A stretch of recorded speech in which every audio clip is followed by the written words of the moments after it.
Hello बंधुगण ओडिशार समस्त सुभद्रा योजनार अंतर्भुक्त हिताधिकारी को मोर यही यूट्यूब चैनल को स्वागत। तो बंधुगण सुभद्रा योजना तरफ वर्तमान बहुत बड़ न्यूज़ आसी पहुँची जोटा कि यही वीडियो रे मु आलोचना करी।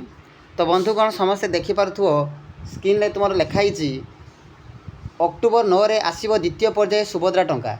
तो बंधुगण मु कहि रखी आसंता अक्टोबर 9 तारिख रे आमर जो द्वितीय पर्याय सुभद्रा टंकार प्रत्येक उपभोक्ता मानक अकाउंट को पठाजिबो एवं यही सूचना आमर उपमुख्यमंत्री प्रभाती परिड़ा सूचना देइछंती एवं से कहिसंती जे आमर प्रथम किस्तिर द्वितीय पर्याय टंका हिताधिकारी को दिया जिवो 9 तारिख दिन यही टंका अकाउंट को पठाजिवो। ता सहित से एठी देखि पारथो शेष पॉइंट रे लिखाई जे बारिपदारे आयोजित सभारे मुख्यमंत्री प्रदान करिवे टंका।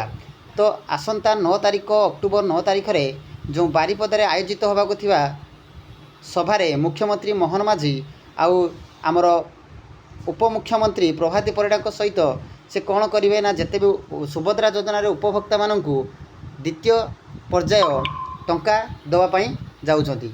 तो बंधुगण ये थिला आमर आजिर सुभद्रा योजना तरफ एक बहुत बड़ न्यूज। निश्चित भाव वीडियो जदि भल लगुए तेज शेयर कर, लाइक कर एवं सब्सक्राइब कर मोर ये चैनल को। आज एतिकी, धन्यवाद।